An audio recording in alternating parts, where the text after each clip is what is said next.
Lundi 17 octobre 2016, Madame, Messieurs, bonsoir. C'est l'heure de l'information sur Eden TV. Voici les titres. Ouverture solennelle de la deuxième session ordinaire de l'année 2016. Vous suivrez le point dans cette édition avec Amel Didier Roupenoudji. La communauté internationale célèbre ce 17 octobre la journée mondiale du refus de la misère. Qu'est-ce qui explique la misère et comment faire pour l'éviter? Les précisions avec Orunam dans ce journal. Au Niger, 2 hommes ont lancé lundi à l'aube une spectaculaire attaque contre la prison de Koutoukale. Vous en saurez davantage dans le développement de cette session d'information. Voilà pour le sommaire, Madame, Monsieur.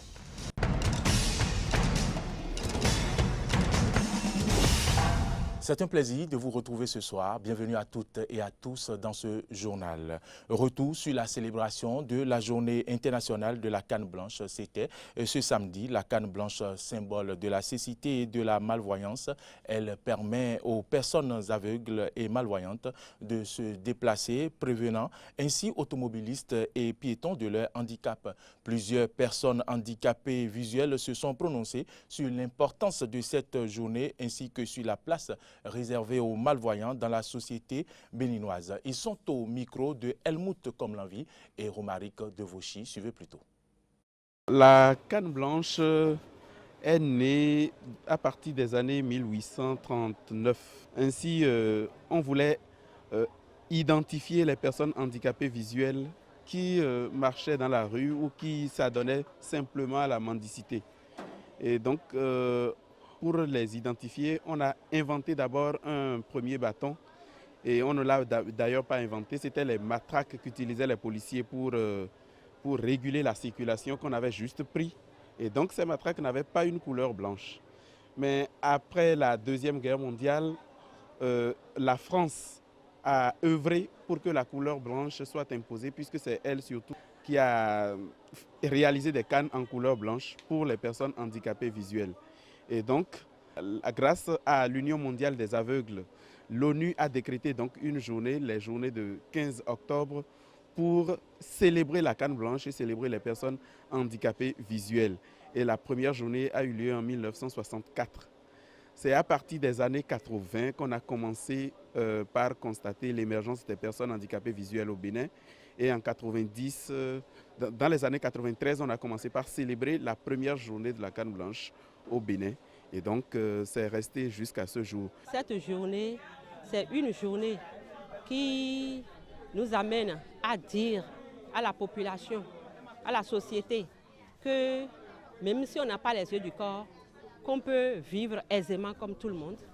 On a les yeux d'esprit, mais on a aussi besoin d'appui pour pouvoir s'affirmer dans la société. Donc la canne blanche, c'est un symbole, un signe pour indiquer la mobilité de la personne handicapée de vue. Ce n'est pas une canne magique, mais ça sert à dire à la population ou bien à celui qui est à côté de soi que je suis handicapé de vue, je suis personne handicapée de vue. Donc vous pourriez m'aider en me cédant le passage.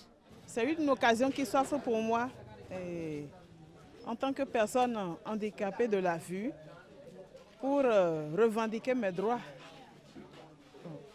On a toujours fêté la canne blanche, parler de la canne blanche, mais cette année on a voulu donner un sens particulier à cette fête. Nous en profitons pour revendiquer nos droits. Employabilité et accessibilité de la personne handicapée de la vue. Ça dit déjà tout. Et aujourd'hui, nous avons fait une caravane à travers la ville de Cotonou, au niveau du 8e et du 7e arrondissement, toujours pour faire prendre conscience aux populations que d'abord, la canne blanche, c'est un outil internationalement reconnu et toutes les fois qu'ils verront les personnes avec cet outil-là, ils doivent savoir les manager, les conduire. C'est le message fort que nous avons voulu faire passer d'abord. Et le deuxième message, c'est par rapport à l'employabilité. L'État investit dans leur formation, l'État les aide à acquérir des connaissances. Ils ont fait le primaire, le secondaire, l'université et après, on ne sait plus ce que l'État veut d'eux. Ils ne sont pas utilisés. Et c'est dans ce sens que nous avons mis le second mot à côté, employabilité de la personne handicapée de la ville. Nous avons créé ça au niveau de la ville. Notre souhait, c'est que les autorités au niveau supérieur puissent quand même entendre et faire un geste dans ce sens. Aujourd'hui, la communauté internationale célèbre la journée mondiale du refus de la misère. Je vous l'annonçais en titre. Au Bénin, plus de 50% de la population vit au-dessus du seuil de pauvreté, vit bien sûr en dessous du seuil de pauvreté selon l'Institut national de la statistique et de l'analyse économique, INSAE. Et qu'est-ce qui explique une telle situation qui perdure et comment faire pour la pallier? Élément de réponse dans ce reportage de Ibrahim Ourounam et de Frégis Fursi. 4e journée mondiale du refus de la misère, encore appelée Journée internationale pour l'élimination de la pauvreté. Misère, pauvreté, deux mots pour qualifier une seule et même réalité qui, d'un point de vue sociologique, recouvrirait plusieurs formes intellectuelles et financières, entre autres. Que vous allez sentir sur le plan très matériel et très physique, il y a des misères que vous allez sentir sur le plan intellectuel, sur le plan des idées. Il y a des misères que vous allez sentir sur le plan des relations sociales. Donc, si nous commençons par le premier niveau, très physique, donc très monétaire, il y a aujourd'hui des poches dans la République où les gens difficilement ont les 3 repas quotidiens. Et vous n'irez pas loin avant de trouver ça. Ça signifie que le statut de misère, la réalité de misère existe du nord au sud, de l'est à l'ouest au Bénin. Et il faut donc travailler pour gommer ces disparités ou ces inégalités. C'est une réalité qui frappe à l'œil aujourd'hui quand on vit dans un environnement où on connaît des gens qui, s'ils devraient vivre par eux-mêmes, ne mourraient de faim. La misère est donc une réalité préoccupante qui touche plus de 12% de la population mondiale, soit 1 milliard environ de personnes. Au Bénin, comme ailleurs en Afrique, aucun palliatif n'a encore été trouvé, même si ses origines sont relativement connues. En 2015, selon les statistiques de l'Institut national de la statistique et de l'analyse économique, INSAE, donc, nous sommes passés de 35,6% en 2015 donc, pour atteindre, non, du moins en 2014, pour atteindre donc 41,7% en 2015. Vous comprenez forcément que la misère, la pauvreté ambiante et la misère, c'est la chose la mieux partagée au Bénin. Nous avons une économie essentiellement fiscale et ça ne suffit pas. Nous avons une croissance qui est tirée par le coton. Le coton est notre premier produit de rente. Alors, on passe tout son temps à aller motiver les paysans à cultiver le coton, qu'on ne mange pas, qu'on ne délai pas, qu'on exporte intégralement. Intégralement on exporte. Et ce n'est que quelques graines de coton qui sont transformées sur place par certaines industries, ce qui apporte quelques miettes à notre économie. Alors quand vous voyez ça, vous comprenez tout de suite que le paysan travaille, cultive donc la terre pour enrichir Paris, pour enrichir les pays européens et prend maintenant de l'argent issu de cette vente-là pour aller acheter encore les produits qui viennent de l'Europe. C'est l'argent de ICC qui est parti aussi à la base de cette pauvreté aussi. Il importe d'agir et vite pour inverser la courbe de la pauvreté et pour y arriver, les efforts en la matière doivent être conjugués. On doit faire, c'est déjà ce que vous êtes en train de faire, mettre un mot sur le mal. Communiquer, expliquer, ça c'est le premier niveau. Le deuxième niveau, c'est encourager les politiques publiques, les acteurs publics majeurs qui orientent la vision du développement du pays. En troisième position, revenir maintenant au Béninois lui-même parce que ça relève du comportement du citoyen lambda de se respecter et de respecter l'autre. L'État aura beau tout faire. L'État aura beau tout dire. Si je décide de ne pas respecter, je ne respecterai pas. Donc, le troisième niveau, c'est de titiller la conscience individuelle en même temps qu'on titille la conscience collective de chaque Béninois pour que dans son vécu quotidien, pour que dans son comportement au quotidien, il puisse travailler à réduire, sinon à vaincre complètement la misère sociale, la misère intellectuelle, la misère dans les interactions, afin que le Bénin soit véritablement un havre de paix où il fait bon vivre pour chacun et pour tous. Alors, il va falloir aujourd'hui lutter il va falloir que les dirigeants revoient la politique économique du Bénin, déjà en revoyant ce produit de rente. Maintenant, quant à la redistribution donc, du taux de croissance qui tourne autour de 5% pour l'année 2016 déjà et 5,8% pour 2015, la redistribution donc, du bien, c'est encore une question. Il va falloir que les gouvernants, surtout le gouvernement actuel, puissent repenser la question. Alors, est-ce qu'aujourd'hui, le Béninois travaille suffisamment? Oui, on fait semblant de travailler en fait au Bénin. Vous voyez les gens quitter leur maison le matin, ils se disent qu'ils vont au boulot. Mais en réalité, les véritables facteurs économiques ne sont pas touchés. Pour la plupart, c'est des immigrants. Ils trompent ainsi le travail. Ils trompent, je dirais, la vigilance de leurs parents en faisant croire que nous sommes à Cotonou et nous sommes en train de travailler. Alors que véritablement, on a besoin de cette masse laborieuse-là, quelque part peut-être dans les unités de production, dans les champs ou bien dans les usines de transformation. Et ceux-là sont ici à Cotonou en train de chercher un gagne-pain, ce qui n'est pas évident. Que les pouvoirs publics créent aujourd'hui ce qu'on appelle l'industrialisation, surtout l'industrie agroalimentaire, pour pouvoir transformer déjà notre production. Et comme je l'ai dit, le coton doit être relégué du moins au second rang. Du refus de la misère à l'élimination de la pauvreté, le souhait de l'ONU est de voir les différentes formes du fléau éradiquées progressivement à compter de cette année 2016. Ouverture solennelle ce lundi de la deuxième session ordinaire de l'année 2016 au Parlement béninois. Une session budgétaire qui s'ouvre avec pour principale préoccupation l'examen du budget général de l'État, gestion 2017. Le compte rendu avec Amen Didier, Rompenoudi et Romaric de Vauchy. Tapis rouge, honneur militaire, le président de l'Assemblée nationale a été accueilli par la garde d'honneur dès son arrivée au palais des gouverneurs à Porto Novo. Les membres du bureau de l'institution parlementaire l'attendaient au pavillon du Parlement. Tout est lancé ainsi pour l'ouverture de cette deuxième session ordinaire de l'année 2016, une session dite budgétaire. À l'hémicycle, plusieurs personnalités, membres du gouvernement, présidents des institutions de la République, diplomates, les têtes couronnées, sages et notabilités de la ville de Porto Novo ont pris place.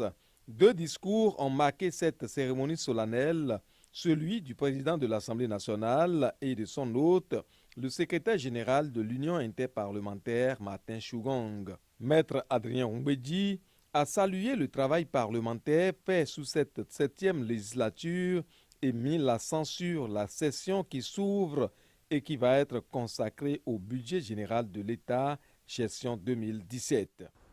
Mesdames et messieurs, chers collègues, chers invités, je l'ai dit tantôt, c'est sous l'égide du consensus démocratique que s'ouvre cette session et que nous abordons le débat budgétaire dont les travaux en commission vont débuter. Ce qui frappe à première lecture, c'est le chiffre annoncé. Le projet de budget général de l'État, gestion 2017, s'élèvera à la somme de 2010 milliards CFA contre 1423 milliards CFA l'année précédente. Comme à l'accoutumée, nous l'examinerons avec minutie, mais nous tenons à saluer au passage ces véritables paris, ces véritables défis que lance le chef de l'État, le président Patrice Talon et son gouvernement. Le défi d'une mobilisation accrue des ressources et le défi du capital investissement. Nous leur souhaitons plein succès. Leur réussite sera la nôtre, la réussite du Bénin. L'hôte du Parlement béninois, le secrétaire général de l'Union interparlementaire, a salué quant à lui le leadership béninois à travers son Parlement présent dans les assemblées interparlementaires. Le Bénin a été invité à prendre une résolution dans le sens de booster le développement. Aussi, la lutte contre le terrorisme ne doit pas être occultée. À cet effet, je suis convaincu que vous aurez à cœur de rester attentif aux signes précurseurs de conflits qui sont généralement des frustrations nées de violations des droits de l'homme. À ce propos, le thème du débat général qui aura lieu à l'occasion de la 135e Assemblée de l'Union interparlementaire à Genève et le 23 octobre prochain portera sur réagir rapidement lorsque les violations des droits de l'homme présagent un conflit, le rôle du Parlement. Les parlementaires du monde entier étudieront toutes les possibilités d'une contribution parlementaire en vue de désamorcer les conflits à temps. La contribution de l'Assemblée nationale du Bénin y est espérée et je dirais vivement souhaitée. Monsieur le Président de l'Assemblée nationale, je crois savoir que vous serez personnellement. Après les discours, il y a eu les salutations d'usage et les députés se sont donné rendez-vous ce mardi pour examiner le rapport d'activité du président de l'Assemblée nationale, Maître Adrien Humbedji. Hors des frontières béninoises libérées par le groupe islamiste armé nigérian Boko Haram après plus de 2 ans de captivité, 21 lycéennes de Chibok ont finalement retrouvé leur famille dimanche à Abuja et commencent à raconter leurs difficiles conditions de détention. Reportage. C'est au cours d'une cérémonie religieuse organisée en leur honneur que les 21 lycéennes libérées par le groupe islamiste Boko Haram ont retrouvé leur famille. Elles ont raconté leurs difficiles conditions de détention avant de remercier Dieu. Nous remercions Dieu parce que nous ne pensions pas que nous serions en vie pour voir ce jour. Merci à Dieu. Ayant été enlevés, nous ne pensions pas que nous pourrions à nouveau danser comme nous l'avons fait aujourd'hui. Tout le monde sait ce que nous avons enduré. Nous remercions Dieu pour nous avoir permis de voir ce jour. Nous prions aussi Dieu pour que Boko Haram libère les autres filles pacifiquement. Converties à l'islam, ces filles, pour la plupart chrétiennes, n'avaient pas eu l'occasion de prier selon leurs croyances tout le temps qu'a duré leur séjour au sein de la secte Boko Haram. Pendant la cérémonie, leurs parents sont arrivés, les prenant dans les bras, pleins d'émotions.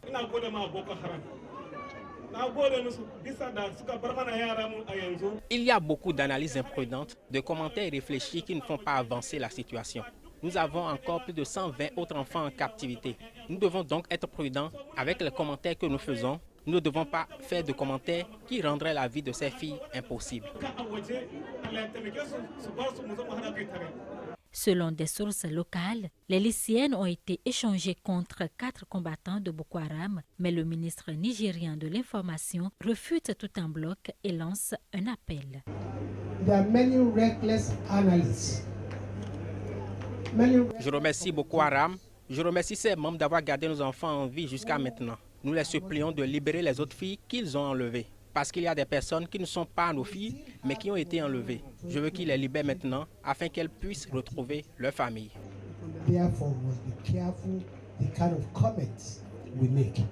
La libération des lycéennes kidnappées par Boko Haram il y a plus de 2 ans était l'un des points forts de campagne du candidat Muhammadu Buhari.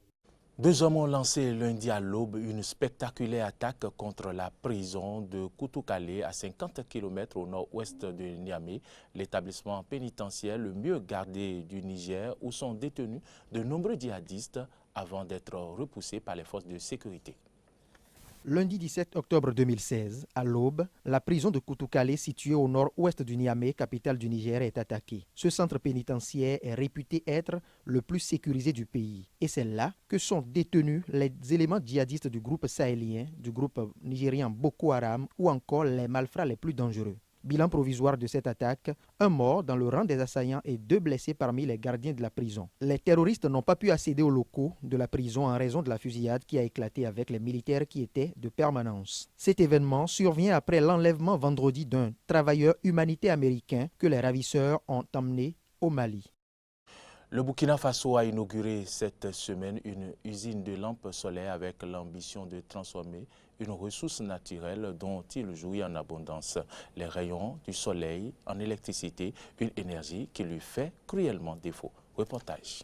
L'inauguration de cette usine jeudi à Dekoudo, à quelques 65 km à l'ouest de la capitale Ouagadougou, s'inscrit dans la politique des autorités burkinabè pour sortir le pays de la carence énergétique. C'est aussi l'ambition du promoteur de l'usine qui s'engage à rendre l'énergie disponible à tous les Burkinabés. Le défi de notre entreprise est de fabriquer nos produits localement, aujourd'hui à Dédougou et bientôt partout en Afrique. Les besoins en termes d'accès à l'énergie restent immenses et nous ne sommes pas satisfaits des solutions qui sont proposées aujourd'hui aux populations africaines. Souvent des produits de faible qualité qui grèvent d'autant plus le budget des familles.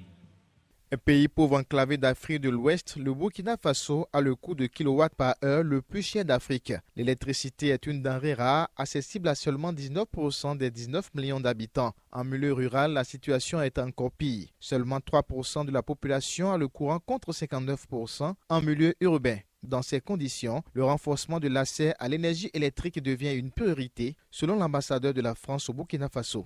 La création de cette première usine de lampes solaires est un beau pari économique au service d'une belle cause. Donner à tous les Burkinabés la possibilité, la nuit, de s'éclairer. Et mieux encore, en produisant sur place ces lampes à un coût donc moindre, en créant des emplois sur place, ici, à Dédougou, et en formant des ouvriers. Les lampes solaires qui sortiront de l'usine sont appelées à remplacer les lampes à pétrole utilisées par des millions de Burkinabés privés de courant. Le Comité international de la Croix-Rouge appelle la communauté internationale à agir face à la crise humanitaire oubliée qui touche la région du Grand Lac, où plus de 9 millions de personnes sont en situation d'extrême détresse selon l'ONG.